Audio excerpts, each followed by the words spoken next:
코로나 때문에 경기가 많이 얼어붙었습니다. 저마다 다들 참 살아가기가 힘들다 그렇게들 말씀들을 하시죠. 그런데 그럼에도 불구하고 재래시장을 가보면 퍽퍽하고 힘든 시기임에도 불구하고 그 재래시장에 가면 그나마 입가에 미소를 띄게 하는 광경들을 보게 됩니다. 어떤 모습이냐면 전을 펼쳐놓고 장사를 하시는 분들 앞에서 우리 한국의 아주머니들께서 물건을 이거 얼마예요? 얼마라고 얘기하면 깎아주세요. 그렇게 하죠. 그러면 파시는 분이 그 정도 깎으면 남는 거 없습니다. 안 됩니다. 딱 잡아 떼면서 말씀을 하시지만 안 떠나죠. 웬만해서는. 결국은 어떻게 해요? 값을 깎고 맙니다. 그러면서 또 파세요. 다음에 또 오시라고 인사하시고 그렇게 거래가 있는 그런 재래시장의 모습을 보게 되죠. 우리가 살아가면서 여러 가지 많은 물품들을 구매하는데 그 물품을 비싸면 비쌀수록 고가의 물품일수록 고심을 더 많이 하죠. 이걸 사야 되나 말아야 되나, 이게 내가 쓰고자 하는 목적에 제대로 부합되는 기능이 있는가, 다른 사람의 사용 후기는 어떠한가 참 찾아보죠. 고심고심하다가 큰 마음을 먹고 비싼 물건을 구매를 하죠. 그럴 때 꼭 챙기는 게 있습니다. 뭘까요? 만약에 이걸 사가지고 갔는데 이후에 고장이 나면 어떻게 합니까? AS에 대한 그런 내용들을 꼼꼼히 확인하고 체킹을 하죠.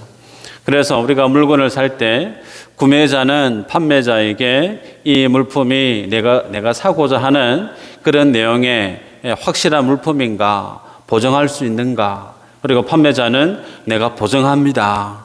그래서 그에 대한 확실한 이해관계가 성립되어질 때 값을 지불하고 물건을 사죠. 그래서 거래의 계약이 성립이 됩니다. 서두에 제가 이런 말씀을 드리는 이유가 뭐냐면 오늘 우리가 읽었던 본문 24장의 1절에서 11절까지의 내용은 이스라엘 백성들이 시내산에서 하나님과 주고받는 대화의 그 광경이 마치 무엇과 같냐면 거래하는 듯한 모습을 띠고 있다는 겁니다. 그래서 우리들은 오늘 이 본문을 통해서 하나님이 믿음의 인생들에게 주고자 하는 그 비밀스러운 은혜의 말씀이 뭔가, 오늘 우리 이 본문에 대한 내용을 면밀하게 투명하게 잘 알기 위해서는 던져야 될 질문이 있고 그 질문에 대한 답을 두 가지를 찾아가야 돼요. 자, 그러면 첫 번째로 오늘 본문에 보니까 24장 1절에 보면 하나님께서 모세와 그리고 아론과 나답과 아비후와 이스라엘의 장로 70명을 하나님이 임재해 계시는 시내산 위쪽으로 불러 올리시죠. 그러면서 3절 이후로 보면 모세가 하나님의 말씀과 율례를 이스라엘 백성들에게 전합니다. 그 하나님의 말씀과 율례를 전해 들었던 이스라엘 백성들의 반응은 하나같이 하나님의 그 모든 말씀을 우리가 다 준행하겠습니다, 그렇게 얘기를 한단 말이에요. 자, 이런 어떤 모습들, 하나님의 말씀을 들려주었을 때 이스라엘 백성들이 우리가 그 말씀대로 준행하겠습니다라고 하는 이 내용의 구조는 우리가 앞서 19장에서 이미 살펴보았습니다. 19장에 보면 4절이 이렇게 기록하고 있는데요. 내가 애굽 사람에게 어떻게 행하였음과 내가 어떻게 독수리 날개로 너희를 업어 내게로 인도하였음을 너희가 보았느니라. 여기에서 보면 하나님이 마치 독수리처럼 날개를 업어서 너희들을 내게 있는 곳으로 인도했다. 그러면서 애굽의 사람들에 내가 어떻게 했음과, 자, 이 내용을 보면 우리가 알 수 있는 것이 홍해를 앞에 두었을 때 뒤에는 애굽의 군대가 쫓아왔고 앞에는 검푸른 홍해 바다 앞에 이제 우리는 죽는 거 아닌가, 그런 두려움 속에 있을 때 하나님이 애굽의 군대를 수장시켰던 사건, 홍해를 여시고 그 바다를 마른 땅으로 건너셨던 그 내용들, 그러면서 주님이 하시는 말씀이 뭐냐면 너희가 내 말씀을 지키고 내 언약을 잘 순종을 하면 너희가 나의 백성이 되고 나의 거룩한 백성이 될 뿐만 아니라 많은 사람들 중에 너희가 내 소유가 되게 하겠다. 제사장의 나라가 되게 하겠다. 그래서 너희가 내 말씀을 들으면 너희가 이러이러한 나의 소유가 되고 백성이 되고 거룩한 자녀가 될 것이다 라고 말씀하셨을 때 이스라엘 백성들의 반응이 뭐였죠? 우리가 하나님의 말씀을 다 행하겠습니다. 그런 고백을 했단 말이에요. 그런 하나님의 고백에 대한 그들의 고백을 듣고 나서 하나님이 주시는 말씀이 뭐냐면 그러면 너희들이 나를 만나게 될 텐데 3일 동안 성결하게 지내라. 그리고 난 다음에 너희가 나를 만나게 될 것이다. 그런 말씀을 우리는 19장에서 앞서 보았습니다. 그리고 난 이후에 너희가 나를 만나게 될 텐데 그 3일 이후부터에 펼쳐지는 내용이 어떤 내용이냐면 20장에서 하나님 이스라엘 백성들에게 십계명을 주시는 말씀이에요. 그리고 21장부터 23장까지는 이스라엘 백성들에게 시민법에 대한 내용을 쭉 설명하시단 말이에요. 그래서 오늘 24장에서 다시금 주님이 질문을 한단 말이에요. 하나님의 모든 말씀과 율례를 전하면서 너희가 어떻게 할래? 내가 그 말씀대로 준행하겠습니다. 그래서 19장에 있었던 말씀의 내용에 대한 구조와 오늘 본문의 24장의 내용의 구조가 같습니다. 자, 그렇다면 왜 동일한 질문을 하나님이 던지시고 그에 대한 말씀에 대한 반응을 이스라엘 백성들이 그 말씀대로 다 행하겠습니다. 하나님의 말씀과 율례대로 우리가 다 준행하겠습니다. 라고 하는 이런 구조를 주님이 만들고 계시는가? 왜일까요? 마치 그렇습니다. 19장에서는 출애굽을 하고 난 이후에 시내산에 와서 너희들이 나의 백성이 되겠느냐 물어요. 서론적으로 예, 우리가 하나님의 백성 되겠습니다. 답을 했단 말이에요. 그러면 내 백성은 이렇게 살아야 돼 라고 하면서 20장부터 23장까지 그에 대한 내용을 설명을 하시고 이제 24장에 와서는 마무리 단계란 말이에요. 너희들이 정말 내 백성이 되겠느냐? 예, 되겠습니다. 말씀대로 지키고 준행하겠습니다. 그래서 오늘 본문의 24장에는 마치 이스라엘 백성들이 시내산에서 하나님의 백성으로 우리의 하나님으로 언약식을 맺는데 그 언약식에 대한 내용이 마치 비준을 시행하는 것과 같다. 그래서 서두에 거래에 대한 내용을 제가 말씀을 드렸던 것입니다. 그런데 재미있는 부분이 뭐냐면 하나님께서 이스라엘 백성들을 시내산까지 이끌어 오실 때 이전까지는 하나님의 시내산 앞에서 하나하나 물어보고 반응을 확인을 하고 그렇게 이스라엘 백성들을 인도하지 않았단 말이에요. 지금까지의 시내산 오기 전까지의 모든 일반적인 모습은 하나님의 주권적인 역사, 하나님의 주도적인 능력으로 이스라엘 백성들을 출애굽을 시키셨단 말이에요. 그들에게 하나님이 설명하지 않습니다. 어디로 가야 될지 언제 가야 될지 말씀하지 않습니다. 단순히 하나님의 구름 기둥, 불 기둥이 일어서서 움직이면 그냥 그 보고 따라가야 되는 거예요. 이스라엘 백성들 입장이 그렇다는 거죠. 그런데 왜 하나님이 시내산에 와서는 그렇게 주도적으로 강권적으로 이스라엘 백성들을 이끌어 오셨던 그 주님이 시내산 앞에서 이스라엘 백성들의 동의를 반응을 원하고 계시는가? 이게 첫 번째 우리가 풀어야 될 질문에 대한 답이죠. 두 번째는 주님이 19장에서 너희가 내 언약을 지키면 너희가 내 백성이 되고 제사장 나라가 되고 거룩한 백성이 될 거야. 그렇게 말씀을 하시죠.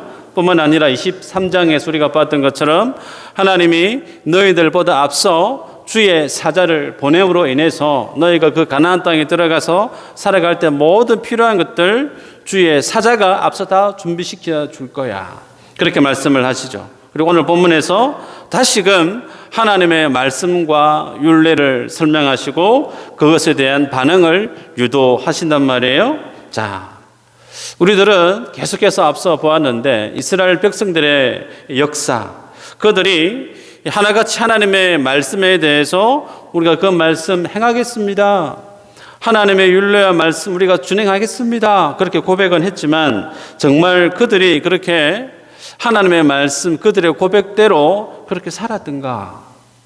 그들의 믿음의 족적은 여지없이 하나님의 언약을 던져버리고 배반하고 떠나버렸던 그들의 역사 아니었습니까?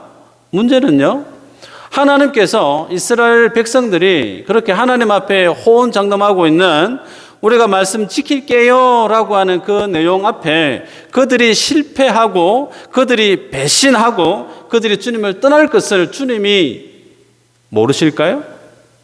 주님 아신단 말이에요. 그들의 족적에 대해서 남길 믿음의 족적에 대해서 하나님이 익히 다 알고 계시는데 실패하고 배신하고 믿음 없는 삶을 살아갈 그들을 주님이 아심에도 불구하고 왜 이렇게 물으시느냐라는 거예요. 신명기에 31장 16절 이후로 이런 말씀이 있어요. 또 여호와께서 모세에게 이르시되 너는 내 조상과 함께 누려니와 이 백성은 그 땅으로 들어가 엄란히 그 땅의 이방 신들을 따르며 일어날 것이요 나를 버리고 내가 그들과 맺은 언약을 어길 것이라. 19절에는요 그러므로 이제 너희는 이 노래를 써서 이스라엘 자손들에게 가르쳐 그들의 입으로 부르게 하여 이 노래로 나를 위하여 이스라엘 자손들에게 증거가 되게 하라. 이게 무슨 말씀이냐면 하나님께서 익히 알고 계시단 말이죠. 이스라엘 백성들이 오늘 본문에 있는 시내산에서 우리가 하나님 말씀 잘 지키겠습니다라고 하는 이 고백에 정반대의 결과를 하나님 앞에 내 보일 것을 주님이 아셨단 말이에요. 그걸 아시고 나서 하나님의 노래를 짓게 합니다. 노래를 지으면서 너희가 나를 배반하고 열국으로 흩어져 버리고 그럼에도 불구하고 하나님이 그 하나님의 언약의 신실함 때문에 이스라엘 백성들을 다시금 회복시킬 것에 대한 내용을 노래로 작사 작곡을 해서 부르겠단 말이에요. 그래서 그 노래를 불렀던 믿음의 후대들이 우리가 왜 이런 처지가 되었는지에 대해서 하나님의 말씀대로 되었구나라고 하는 그에 대한 하나님의 말씀의 신실함에 대한 증거를 너희가 출애굽하는 과정 속에 노래로 만들어서 불러라 그렇게 말씀을 했단 말이죠. 여러분, 때문에 오늘 본문의 내용 표면적으로 보면요 언약의 비전 예식을 거행하면서 하나님께서 이스라엘 백성들에게 마치 동의를 구하고 그들의 반응을 유도하시지만 그런 그들의 반응이 하나님 앞에 호언장담을 합니다. 말씀 지키겠다고, 준행하겠다고. 그런데 그들의 그런 모든 말들이 얼마나 가볍고 무의미하고 그들의 결심이 얼마나 무기력한지를 믿음의 후대들로 하여금 보게 합니다. 깨닫게 하죠. 뿐만 아니라 하나님이 언약의 비전 예식을 통해서 이스라엘 백성들이 어떻게 하나님의 자녀가 되는지, 하나님의 백성이 되는 그 길이 무엇인지를 오늘 24장 11절까지의 내용 안에서 기록하고 있다는 거죠. 때문에 오늘 우리들은 이 본문을 보면서 하나님께서 숨겨놓으신 복음의 비밀이 무엇이고 뿐만 아니라 하나님의 자녀로서 우리가 이 땅을 살아갈 때 내가 뭘 어떻게 믿음으로 살아야 되는지를 깨닫는 그런 시간 되었으면 좋겠습니다. 자, 본론으로 들어가면요 오늘 본문의 내용은 내용적으로 보면 크게 세 구분으로 나눌 수가 있어요. 첫 번째 보면 1절 2절 내용인데요 서두에 말씀했지만 하나님이 모세를 통해서 아론과 나답과 아비후와 이스라엘의 70 장로들을 대표성을 띠는 사람들을 하나님이 계신 곳으로 불러 올리죠. 그러면서 2절에 보면 이렇게 나옵니다. 너 모세만 여호와께 가까이 나오고 그들은 가까이 나오지 말며 백성은 너희와 함께 올라오지 말지니라. 자, 2절의 내용을 보면요 하나님이 이스라엘의 대표성을 띠고 있는 사람들을 하나님의 임재에 계신 신의 산으로 불러 올리세요. 그런데 눈길이 가는 성경 말씀이 뭐죠? 가까이 오지 말라는 거예요. 모세 너만 올라오느라, 가까이 오느라. 왜 이렇게 하실까요? 모세는 이스라엘 백성들과 하나님 사이에 중재자 역할을 해야 되기 때문에, 그래서 모세는 오실 예수 그리스도를 상징하는 모형의 역할을 하고 있기 때문에 모세는 하나님이 주님께로 오는 것을 허용하고 있단 말이에요. 자, 두 번째 내용은 3절 이후의 내용인데, 모세가 하나님의 모든 말씀과 율례를 백성들에게 전합니다. 자, 여기에서 하나님의 모든 말씀과 율례는 앞서 20장에서 하나님의 십계명을 얘기하고, 율례는 21장부터 23장까지 시민법에 대한 내용이에요. 그에 대한 내용을 쭉 설명을 합니다. 읽어줍니다. 얘기했을 때 백성들의 반응이 뭐죠? 우리가 다 준행하겠다는 거예요. 자, 그러자 모세가 뭘 하냐면 하나님이 주셨던 그 말씀을 기록하기 시작해요. 십계명에 대한 내용하고 쭉 기록한단 말이죠. 기록하고 난 다음에 제단을 쌓습니다. 그리고 12지파대로 12기둥을 세우고, 그러고 나서 제사를 드리는데 그 제사가 어떤 제사죠? 번제와 화목제로 하나님 앞에 제사를 드리는 걸 보게 돼요. 자, 그런데 여기에서 중요한 것이 왜 하나님 앞에 번제와 화목제를 드리는가? 이것이 담고 있는 의미가 뭔가 볼 필요가 있죠. 번제는 속죄, 죄를 속하는 성격의 제사가 번제입니다. 화목제는 깨어져 버린 관계를 회복하기 위해서 드려지는 제사가 화목제란 말이에요. 그러면 이 번제 안에 녹아 있는 하나님 주시는 메시지가 뭐냐면, 이스라엘 백성들의 지금의 그 모습이 어떠함을 주님이 보여주고 있다는 거예요. 여호와 하나님 앞에 서 있는 이스라엘 백성들, 너희들 속에 뭐가 있다는 거죠? 죄가 있다는 거예요. 죄가 있어서 그 죄에 대한 사함을 해야 되는 존재. 다시 말하면 너희들은 내 앞에 그 죄된 모습으로 설 수 없는, 그 죄를 반드시 없애야만 되는 존재라는 사실을 이스라엘 백성들 앞에 하나님이 선언하듯 보여주고 있습니다. 두 번째는 그 죄에 대한 내용 때문에 하나님과 이스라엘의 그 관계가 어떻게 해요? 단절되어 있다는 거죠. 끊어져 버렸다는 건데, 그 끊어져 버린 하나님과의 그 관계를 지금 하나님께서 화목제를 통해서 회복시켜 가고 있다라는 내용을 번제와 화목제를 통해서 말씀하고 있는 걸 볼 수가 있습니다. 자, 오늘 이 내용을 보면서 중요한 것이 그 번제와 화목제로 얘기를 하실 때 모세가 그 소의 피를 담습니다. 그 소의 피의 양에 있어서 반은 여호와의 임재를 상징하는 제단에 붓습니다. 나머지 그 소의 피의 반은 여러 양푼에 담아요. 그리고 이런 내용을 쭉 설명하고 난 다음에 이스라엘 백성들이 하나님 앞에 우리가 그 말씀대로 살겠습니다 라고 했을 때 그 피를 어떻게 해요? 이스라엘 백성들에게 뿌리는 거예요. 자, 그러면 이 피가 가지고 있는 의미가 어떤 내용인가 상당히 중요합니다. 그 피를 뿌리고 난 이후에 이스라엘 백성들이 세 번째 내용을 보면 11절에 보면 모세와 아론과 나답과 아비후와 이스라엘의 70인의 장로들이 하나님 앞에서 뭐 했다는 거죠? 먹고 마셨다는 거예요. 마치 성만찬 하듯이 먹고 마셨다는 거예요.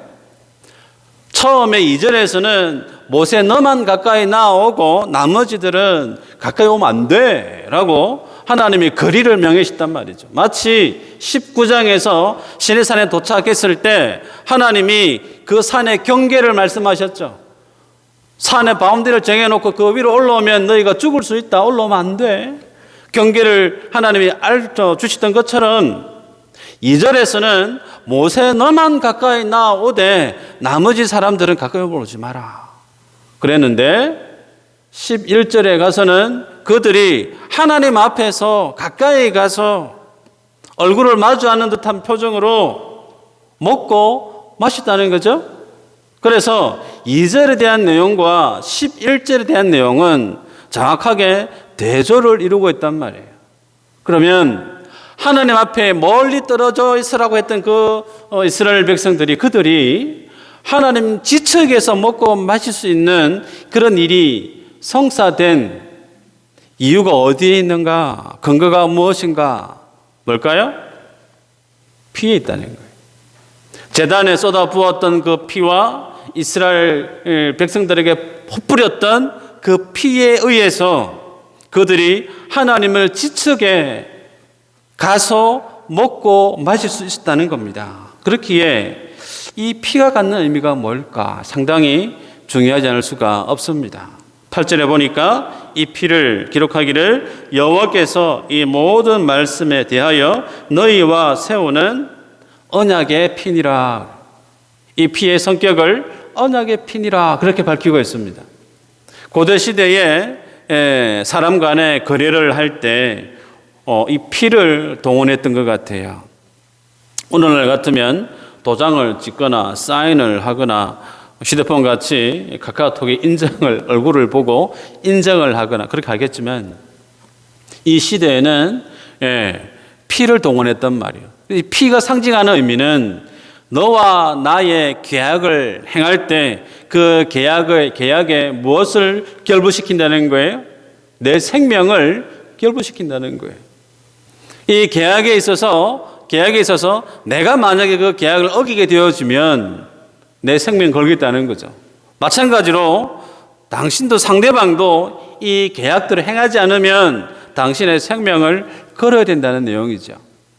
그 의미가 녹아있단 말이에요. 자, 그러면 이 피가 가지고 있는 의미가 뭐냐? 앞서 하나님이 모든 말씀이라고 그랬습니다. 십계명을 뜻하죠. 모든 율례, 십일법을 얘기합니다. 모든 하나님의 그 말씀에 대해서 하나님께서도 그 말씀에 대해서 지키겠다는 거예요. 담보가 뭐죠? 하나님의 생명이에요. 마찬가지로 이스라엘 백성도 그 모든 하나님의 말씀을 지키겠다는 거죠. 자신들의 생명을 걸었다는 겁니다. 그래서 이 피가 가지고 있는 영향력이, 효과가 발휘되어지면 무엇으로 어떻게 바뀌어지냐면 19장에 말씀하셨던 너희는 내 백성이 되고 내 소유가 되고 나에게 있어서 너희는 제사장이 되고 거룩한 백성이 될 거야 라고 하는 이스라엘 백성들이 하나님의 친백성이 되는 근거가 이 피의 효력에 있습니다. 그리고 하나님과 하시던 그 모든 말씀에 대해서 하나님이 책임져 주시겠다라고 하는 하나님의 약속도 이 피에 농이고 있다는 내용이죠. 자, 그렇게 해서 이스라엘 백성들이 하나님 앞에 하나님의 자녀가 되어지는데 한번 여쭤볼까요? 그러면 인생이 하나님의 자녀가 되기 위한 방법이 뭘까? 내가 하나님의 말씀 열심히 순종하면 내가 하나님의 자녀가 될 수 있을까? 내가 말씀대로 정말 착하게 살아가면 하나님의 자녀가 될 수 있을까? 될 수 있나요? 될 수 없어요. 우리가 하나님의 자녀가 되는 길에 있어서 내가 아무리 주님의 말씀을 순종한다고 해도, 내가 성실히 열심히 착하게 산다고 해도 그것과 하나님의 자녀가 되는 것은 아무 상관이 없어요. 요한복음에 보면 예수님이 7번 에고 에임이라고 하는 표현을 쓰십니다. 나는 뭐뭐이다라는 내용이죠. 그래서 주님이 나는 생명의 떡이다, 나는 세상의 빛이다, 나는 참 포도나무다, 나는 뭐뭐이다라는 표현을 쓰시는데 그 중에 나는 양의 문이다라는 표현을 쓰셨어요. 그리고 나는 길이요 진리요 생명이다 그랬어요. 나는 양의 문이다, 나는 길과 진리와 생명이다, 이 말씀을 뜻하는 것은 인생이 하나님의 자녀가 될 수 있는 방법은 예수 그리스도를 통하지 않고는 다른 길이 없다는 거예요. 다른 길이 없다는 거예요. 그래서 요한복음 14장에서 예수님이 나로 말미암지 않고는 아버지께로 올 자가 없다, 그렇게 선언하고 계시죠. 그렇기에 하나님의 자녀가 되어지는 길은 나의 노력에 있지 않습니다. 하나님의 백성으로 내가 거듭나는 그 부분에 있어서는 나의 노력, 나의 순종 상관이 없다는 거예요. 어디에 관건이 있을까요? 오늘 본문에서 보면 번제와 화목제를 성사시키는 대속에 대한, 화목에 대한 피의 권세에 있음을 보게 됩니다. 그러기에 이 피가 상징하는 것이 뭘까요? 예수님의 보혈을 상징하고 있습니다. 피 흘림이 없으면 죄 사함이 없다, 그렇게 말씀하셨죠. 사도 바울은 로마서 11장 32절에서 이렇게 말씀합니다. 하나님의 모든 사람을 순종하지 아니하는 가운데 가두어 두심은, 순종하지 않는 가운데 가두어 두심은 모든 사람에게 긍휼을 베풀려 하심이로다.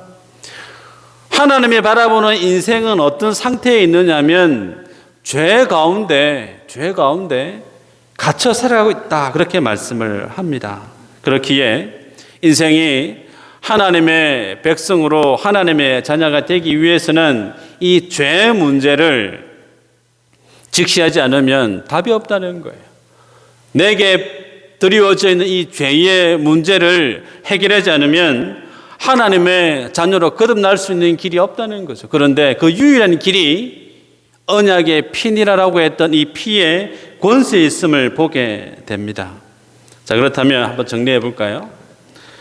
하나님께서 시내산에서, 오늘 본문에서도 그렇지만 19장에서도 동일했지만 이스라엘 백성들에게 하나님의 말씀에 대해서 동의나 반응을 유도하시는 것을 볼 수가 있는데, 이러한 주님의 메시지 앞에 이스라엘 백성들의 처지는 어떠했을까? 하나님의 말씀 순종하겠습니다라고 하는 그 말씀 외에 달리 할 수 있는 말씀이 있었을까? 없어요.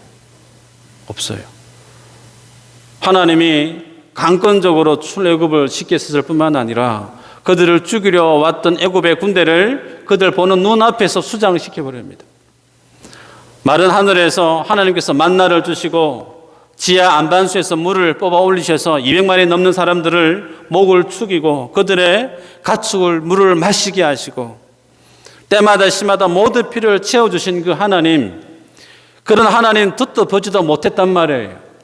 그리고 그들이 서 있는 그 광야에서 그런 하나님 외에는 달리 살아갈 다른 길이 없단 말이에요. 그래서 하나님 말씀이면 무조건 따르겠습니다라고 하는 그런 이스라엘의 반응은 지극히 당연할 수밖에 없죠. 그런 가운데 주님이 그들에게 강압적으로, 오늘 본문에서 강압적으로 여전히 그렇게 이끌어 오시던 것처럼 그렇게 강압적으로 언약식을 하셔도 돼요. 그런데 굳이 물으신다는 거죠. 굳이. 왜 그러실까?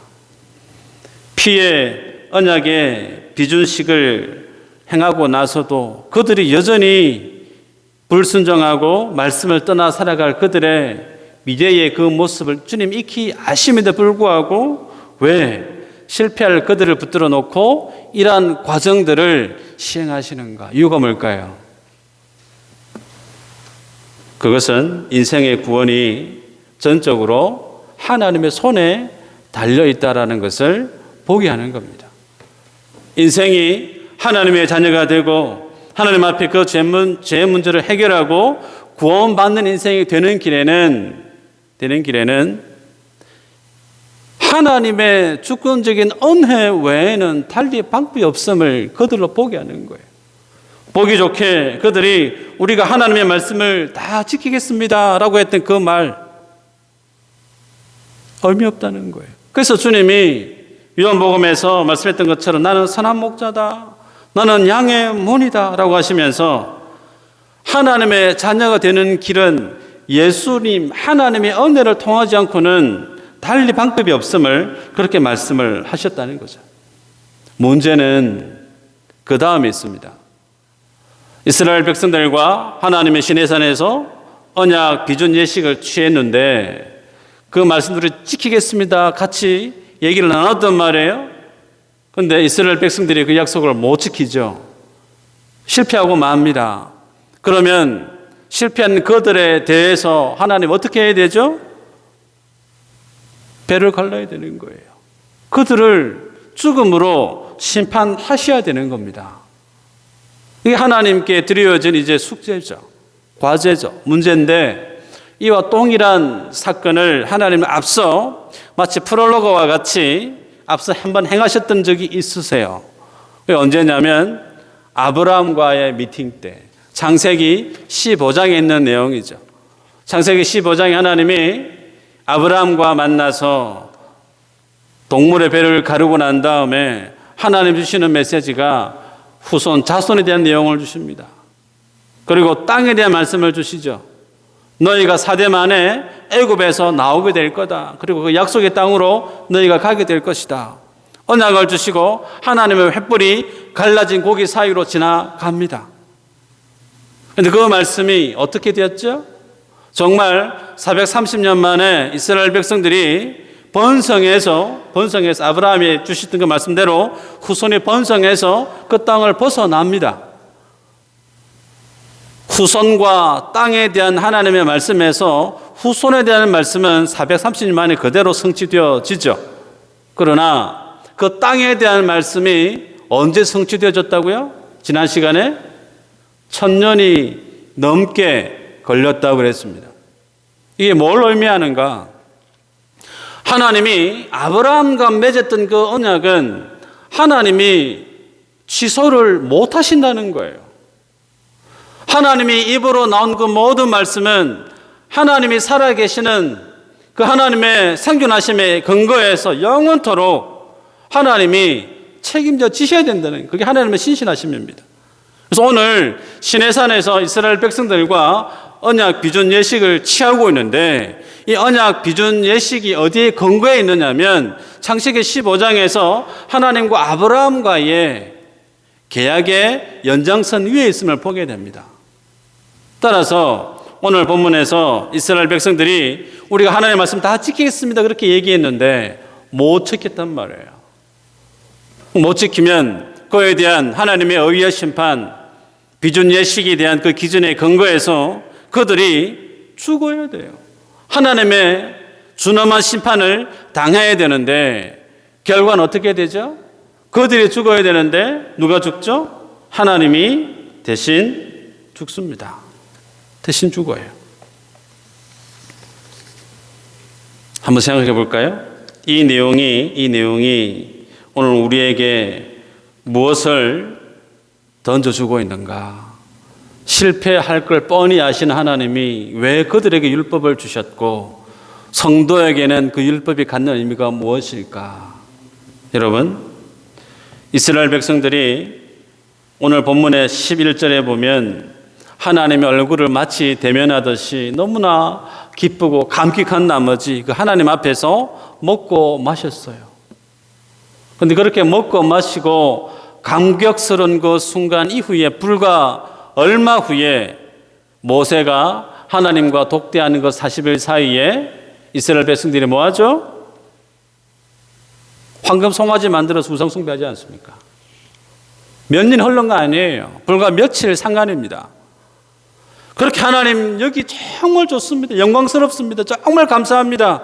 벅찬 감격, 은혜로운 그 순간을 만끽한 그들이 불과 며칠 후에 하나님 앞에 우리가 말씀 잘 지킬게요 라고 했던 그들이 정면으로 하나님의 말씀을 거절하죠. 이와 동일한 말씀의 내용이 어디에 기록되어 있냐면 마태복음 26장에 그대로 기록되어 있습니다. 예수님이 공생의 사역을 마감할 때쯤에 제자들을 불러 모읍니다. 성만찬을 행하시죠. 그러면서 이런저런 말씀을 하세요. 주님과의 아름다운 성만찬을 떡을 뗍니다. 그리고 난 다음에 그들이 이제 조금 있으면 너희들이 나를 떠나게 될 거야. 나를 배반하게 될 거야. 주님이 감람산으로 갈 때 그 얘기를 하십니다. 그러자 그 얘기를 들었던 베드로가 어떻게 얘기하죠? 다른 사람은 다 떠나도 나는 절대 주님 떠나지 않습니다. 호언장담하지 않습니까? 그랬던 그 베드로가 조금 있다가 닭 3번 오니까 여지없이 깨지고 맙니다. 시내산에서 하나님의 광경을 보고 나서 먹고 마시면서 우리가 하나님의 말씀 다 지키겠습니다 했던 그들과 예수님 앞에서 성만찬을 떡을 떼고 주님 정말 내가 살아갑니다 했던 그들이 여지없이 시간이 지나고 난 이후에 많은 시간도 아니잖아요. 불과 얼마 후에 그들의 호언장래되고 모든 고백들이 여지없이 깨어지고 박살이 나는 그 모습을 성경이 똑같이 담고 있는 이유가 뭘까요?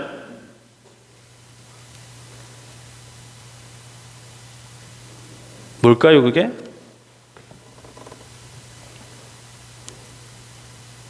그 모든 배반과 불순종과 불신앙에 대한 책임을 베드로가 져야 되고 인생이 져야 되는데 도리어 하나님이 인생의 그 모든 부끄러움과 허물과 죄를 독차지하시고 예수님이 십자가에서 돌아가신단 말이에요. 이러한 주님의 구속의 십자가의 사건에 대해서 히브리 기자가 9장 12절에 이렇게 기록합니다.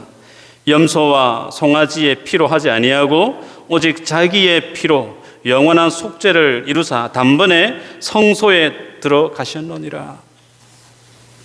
성경 기자 히브리 기자는 예수님이 십자가 사건을 마치 무엇과 지금 결부시키고 있느냐면 오늘 출애굽기 24장에 있는 시내산에서 송아지 잡아가지고 피를 냈던 그 사건과 결부시킵니다. 그러시면서 하나님이 자기 피로 영원한 속죄를 단번에 이뤘다, 그렇게 기록하고 있습니다. 여러분, 주님은 오늘 먼 훗날 예수님이 십자가에서 달리실 그 십자가의 사건을 오늘 시내산에서 모형적으로 기록하고 있습니다. 여러분, 인생이 구원을 얻는 부분에 있어서 율법으로 자기의 의로서 하나님의 자녀가 될 수 있는가? 그럴 수 없다는 거예요. 하나님의 약속과 은혜와 믿음으로 이루어지는 하나님의 순전한 하나님의 주권적인 능력이 있지 인생에게 있지 않다라는 겁니다. 그래서 사도 바울은 갈라디아서 3장 17절에서 이렇게 얘기합니다. 내가 이것을 말하노니 하나님께서 미리 정하신 언약을 430년 후에 생긴 율법이 폐기하지 못하고 그 약속을 헛되게 하지 못하리라.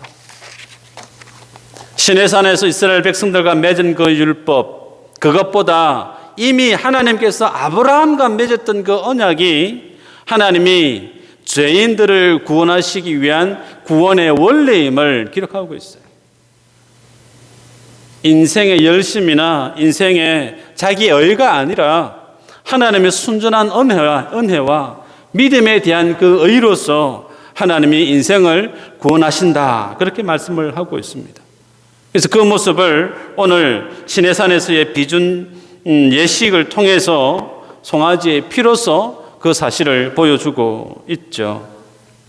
그렇기에 오늘 말씀을 보면서 하나님 앞에 내가 말씀 잘 지키겠습니다 고백했던 이스라엘 백성들, 다른 사람은 다 주를 떠나도 나는 주님을 떠나지 않겠습니다 고백했던 베드로의 그 실패의 그 모습은 실제로 누구의 모습과 동일할까요?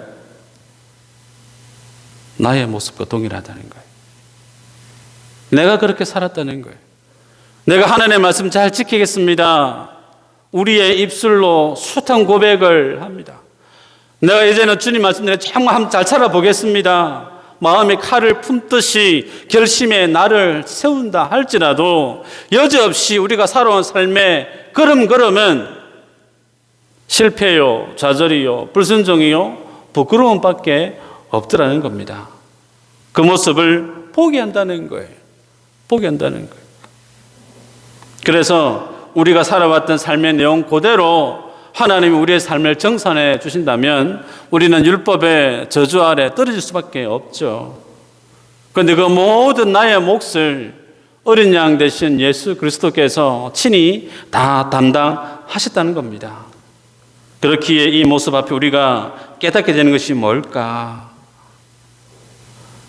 성도가 예수님 믿고 신앙생활하고 교회생활 열심히 한다고 살아가지만 그러면서 내가 열심히 살았다라고 얘기할 수 있고 나는 충성스럽게 헌신했다라고 말할 수 있겠지만 실상은 뭐라는 거예요? 하나님의 은혜였다는 거예요. 그래서 주님이 19장 5절 이후로 이스라엘 백성들에게 너희들이 지금까지 오게 되었던 그 원인이, 그 결과가 뭐냐면 마치 독수리가 날개로 너희를 업어서 온 것처럼 내가 너희를 업고 왔다. 그렇게 기록하고 있죠.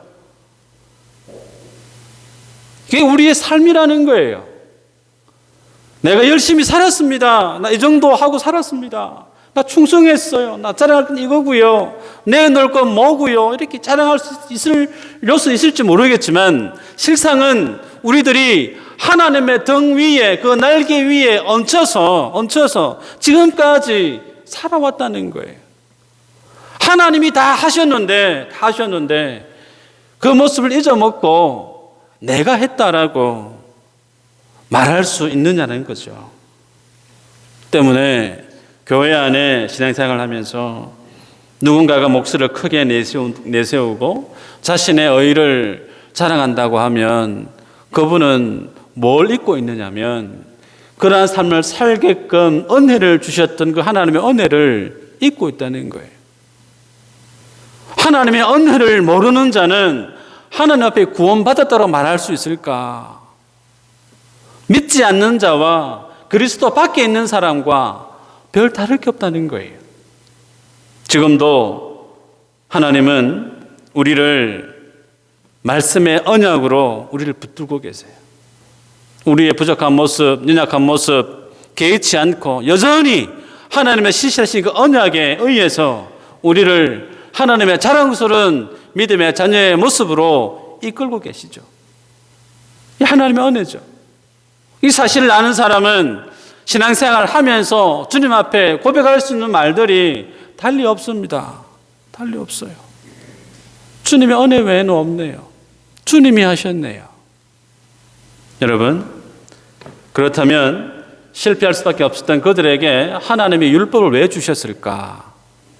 사도 바울은 갈라디아 3장 24절에서 율법은 우리를 그리스도께로 인도하는 초등 교사와 같다. 그렇게 기록하고 있습니다. 자신의 죄를 여지없이 율법은 덜쳐내죠. 너 죄인이잖아. 네 속으로 그런 생각이 있었지. 네 그때 그런 잘못했었잖아. 율법은 우리의 양심을 후벼 팝니다. 그렇지 나는 죄인이라고 하는 그 사실을 직시하게 만든단 말이죠. 그 죄인의 가슴을 가지고 어디로 가게 만들까요? 은혜의 보좌 앞으로 우리를 이끌어가고 있단 말이에요. 그래서 은혜를 아는 사람은 율법에 대해서 어떤 믿음의 자세를 취하게 되어지는가? 내가 이제 하나님 앞에 은혜로 살아가니까 나는 율법의 항목에 매여 살아가는 사람이 아니고 나는 은혜에 의해 살아가는 은혜의 시대에 사는 사람이니까 내게는 뭐가 있을까요? 자유함이 있죠. 그 자유함이 사도 바울을 우리에게 뭐라고 권면을 하냐면 그 자유함 때문에 그것으로 육체의 기회를 삼지 말아라 그래요. 율법에 매여 있지 않고 은혜의 시대에 살아가는 너희가 그 은혜를 의지함으로 육체의 기회로 삼을 것이 아니고 사랑함으로 서로가 종노릇하듯 해라 그렇게 권면하는 것을 보게 됩니다. 그래서 우리들이 율법에 매여 있지 않지만 오늘 우리들은 성령에 매여 있고 성령의 주권적인 사역으로 우리가 말씀에 매여 있으므로 적극적으로 세상을 이기는 거예요. 그 세상은 달리 다른 특정한 것이 아닌 내 속에 있는 죄에 대한 욕심이에요. 육적인 욕심, 나를 지극히 사랑하는 나의 배를 신으로 삼고 살아가는 나의 욕심을 하나님의 성령으로 말씀으로 거스르며 살아가는 은혜에 순종해가는 사람으로 우리를 이끌고 있다는 사실이죠. 때문에 율법은요 예수 그리스도 십자가 앞에 죽었고요 성령 안에서 그 율법은 성도 안에 살아 있습니다. 다시 말씀드릴까요? 율법은 예수 그리스도의 십자가 앞에서 죽었지만 성령 안에서 성도 안에 살아있다는 거예요. 그래서 하나님이 그 말씀이 성도에게 믿음의 표지로 제시되고 있다는 사실입니다. 말씀을 맺고자 하는데요. 여러분, 하나님의 모든 율법은 하나님의 성품을 고스란히 담고 있어요.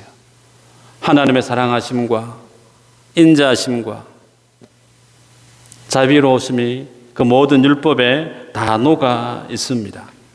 이스라엘 백성들이 시내산에서 그 하나님의 구원의 은혜를 경험했을 때 우리가 하나님의 모든 율례와 말씀을 다 준행하겠습니다라고 했던 그 믿음의 고백이 실제로는 예수님을 주로 믿고 살아가는 우리 모두에게 동일한 믿음의 고백으로 터져 나와야 되는 모습이에요. 율법이 우리 구원의 방편이 아니고 구원받은 자로서의 믿음의 표지이기 때문에 말씀과 동떨어져서 사는 것이 아닌 주님을 사랑하듯 은혜를 경험한 믿음의 본성은 하나님의 말씀대로 살기 위해서 그 말씀의 자신을 동여 매고 있다는 사실입니다. 오늘 읽었던 본문의 11절의 내용 너무나 환상적인 모습 아닙니까? 그 아름다운 모습, 하나님을 대면하듯 그 주님 앞에서 먹고 마시고 주님으로 기뻐하는 그 모습, 어디에 또다시 기록되어 있을까요? 계시록 7장 14절 이후로 이렇게 기록되어 있습니다. 읽어드리면 내가 말하기를 내 주여 당신이 아시나이다 하니 그가 나에게 이르되 이는 큰 환난에서 나오는 자들인데 어린 양의 피에 그 옷을 씻어 희게 하였느니라. 그러므로 그들이 하나님의 보좌 앞에 있고 또 그의 성전에서 밤낮 하나님을 섬기매 보좌에 앉으신 이가 그들 위에 장막을 치시리니 그들이 다시는 줄이지도 아니하며 목마르지도 아니하고 해나 아무 뜨거운 기운에 상하지도 아니하리니 이는 보좌 가운데에 계신 어린 양이 그들의 목자가 되사 생명수 샘으로 인도하시고 하나님께서 그들의 눈에서 모든 눈물을 씻어 주실 것임이라. 어린 양의 피로 희게 옷을 빨아서 흰 옷을 입고 있는 그가 누구냐면 주님의 은혜를 아는 성도의 모습이에요. 그 은혜 앞에 자신을 날마다 깨어 경성하는 사람은 주님 바라보실 때에 그의 모습이 뭐와 같다고요? 흰 옷을 입은 거룩한 하나님의 백성과 같다는 거예요. 그런 삶을 사는 그들에게 주님이 뭘 약속하고 있죠? 다시는 줄이지도 아니하고 목마르지도 아니하고 해로 인해서 상하지도 아니하고 보좌 가운데서 생명새의 숨으로 하나님이 인도해 주신다라고 하는 사실. 그래서 다시는 그의 눈에 눈물이 나지 않도록 주님이 그 모든 눈물을 어떻게 해요? 씻어 주신대요. 오늘 우리가 이 땅에 살아가는 날 동안 내 삶의 목적지를, 관심을 어디에 둬야 될까? 그 주님의 은혜를 바라보고 내 눈물을 씻으실 그 주님 바라봐야 되지 않겠어요? 흰 옷으로 날마다 주님의 은혜 앞에 자신을 깨어 경성했던 믿음의 선배들이 살아갔던 그 믿음의 모습처럼 주님이 내게 씻을 눈물이 있어야 되지 않겠어요? 주님이 내게 맡기신 교회와 그 사명 앞에 나의 남겨진 그 삶을 정말 보석처럼 가치 있게 그렇게 살아야 되지 않겠어요? 그 삶을 살게 하기 위해서 주님이 피 흘리셨고 지금도 성령으로 우리를 그 삶으로 이끄시고 있는 그 주님 바라보면서 날마다 그 주님으로 은혜 앞에 믿음으로 달려가는 저 여러분 되어지기를 축복합니다.